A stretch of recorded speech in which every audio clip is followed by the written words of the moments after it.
Even after being reborn, Chu Zhao still failed to kill Xiao Xun. She used the Dongyang Xie family Shuomo connection to forge a secret order claiming that Prince Xiaonan had colluded with the people of Shuomo. She thought that once the Xie family was dragged into the matter, she could use Xie Yanfang's schemes to kill Xiao Xun and avenge the destruction of her family in her previous life. But despite all her calculations, she still underestimated human greed.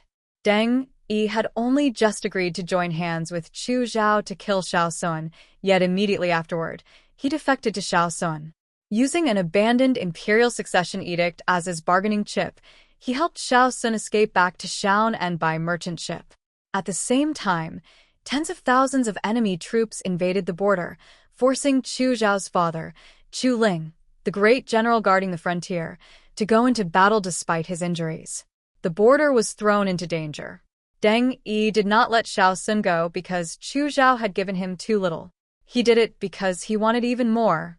He knew that Chu Zhao could use the emperor to grant him the position of Grand Tutor, but she could also use the emperor to take that position back. That was why he placed his escape route on Xiao Xun, the heir of Prince Xiaonan. If Deng Yi were killed, the court would surely fall into chaos. Chu Zhao could only watch helplessly as Deng Yi let Xiao Xun go, unable to do anything. Chu Zhao trusted the wrong person, and Deng Yi was also taught a ruthless lesson by Xie Yanfang. Xie Yanfang was the third young master of the Dongyang Xie family, the third elder brother of Xie Yan Lai, the head of the Xie family, and also the young emperor's maternal uncle. He was skilled in both literature and martial arts, deeply calculating, and extremely cruel. He wanted to maintain stability in the court by raising a puppet emperor. The chaos at the border and the injury to Chu Ling were also part of Xie Yanfang's design. Chu Zhao used the Xie family Shuomo connection to forge evidence that Prince Xiaonan was colluding with Shuomo. Her goal was to kill Xiao Xun. But Xie Yanfang turned that false evidence into something real. He sent his own people to disguise themselves as Prince Xiaonan's subordinates and secretly leak information to the enemy army. Xie Yanfang did this for two reasons. First, he wanted to teach Chu Zhao a lesson. She should not casually use the Xie family in her plans. Second, he wanted to drag his ninth brother, Xie Yan Lai, down from the position of Imperial Guard commander. He could not bear to see anyone in the Xie family live better than him, including Xie Yan Lai, the younger brother he had once favored. After Deng Yi was stabbed, Chu Zhao and Xie Yanlai still did not know that the source of all these disasters was Xie Yanlai's hypocritical third brother, Xie Yanfang. Xie Yanfang was a man with an extremely twisted mind. Xie Yanlai once told Chu Zhao that no one could see through Xie Yanfang's thoughts. He only knew that Xie Yanfang was good at disguising himself, but he did not know that all the suffering he had endured since childhood had been caused by Xie Yanfang. Although Xie Yanlai was nominally the ninth son of the Xie family, he was looked down on because his mother came from a humble background.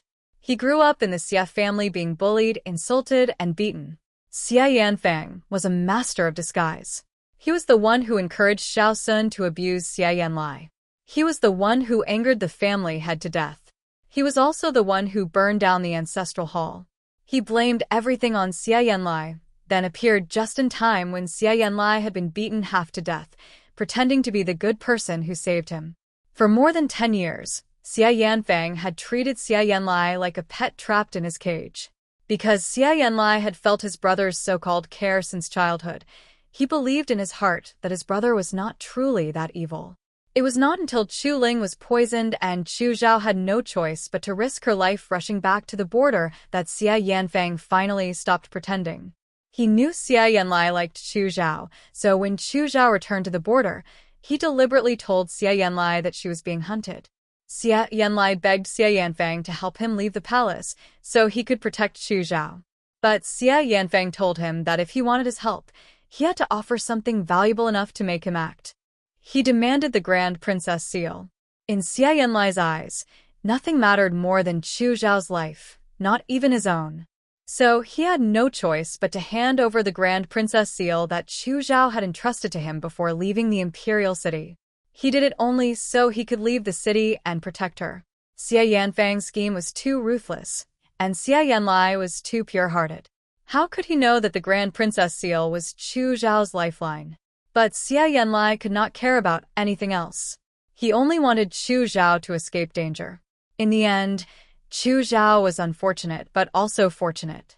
She was unfortunate because she was used by Xiao Xun and drawn into the Chu capital as part of his hostage scheme. But she was also fortunate because one act of standing up for justice allowed her to gain Xie Yanlai's protection, even at the cost of his life. In the ending of Ashes to Crown, Chu Zhao returns power to Xiaoyu, marries Xie Yan Lai, and gives birth to their daughter, Chu Qiqi. Chu Zhao never expected heaven to give her a chance to live again. In her previous life, she naively believed she had met her destined love. For him, she did not hesitate to break with her father. But she never knew that from the very beginning, Xiao Xun had only used her. After successfully ascending the throne, he relied on Chu Zhao's intelligence to stabilize the court for him while secretly plotting to remove her father, the greatest threat to his rule. He wanted to completely control the Chu capital and become the true emperor of Great Chu. Filled with regret, Chu Zhao swore that in this life, she would kill Xiao Xun and avenge both her former self and her father. Because she knew what had happened in her previous life, she protected the crown prince's son, Xiaoyu. She used her lifelong vow never to marry as the condition to persuade the emperor to grant her the title of Protector Grand Princess, pass the throne to the imperial grandson Xiaoyu, and help the Xiao family preserve the great Chu empire. Although Chu Zhao was only a woman, and although passing the throne to Xiao Xun, a hostage prince, seemed like a better way to stabilize the realm, Chu Zhao's words and extraordinary courage made the emperor believe that with her ability, she could help the imperial grandson secure the throne. More importantly, Xiaoyu was the rightful bloodline. Xiao Xun could not understand why Chu Zhao knew his plan in advance. He was determined to claim the throne.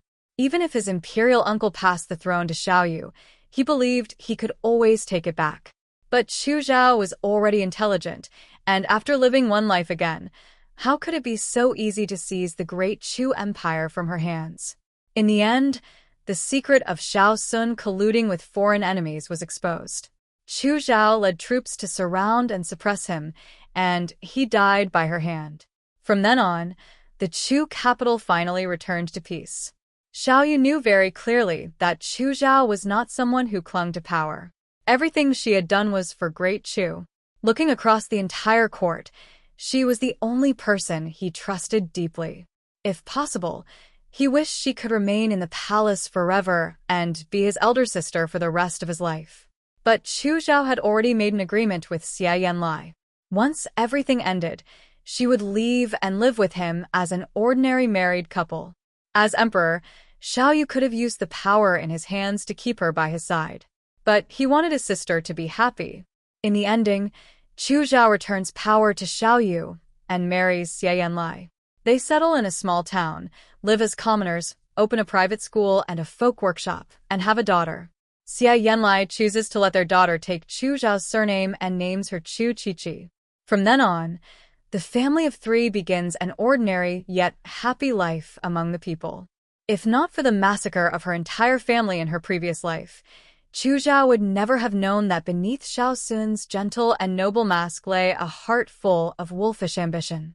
In her previous life, Chu Zhao was seen by the world as an innocent, gentle daughter of a military family. She mistakenly trusted Xiao Xun, the seemingly warm and refined heir of Prince Xiaonan. She gave everything to help him rise to power, never knowing that from beginning to end, Xiao Xun had only treated the Chu family and herself as chess pieces. He coveted the military power the Chu family had controlled for generations.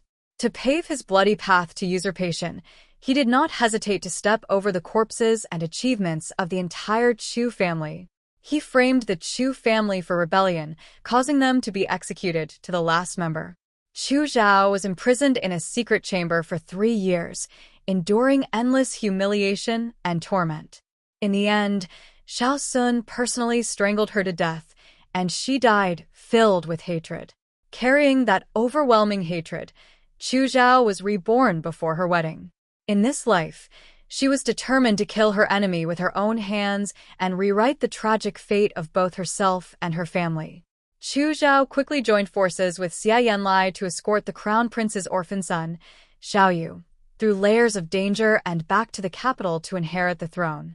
Through the merit of supporting the rightful ruler, she gained political capital and seized the initiative in court. Because Xiao Yu was still young, Chu Zhao governed from behind the curtain as Grand Princess.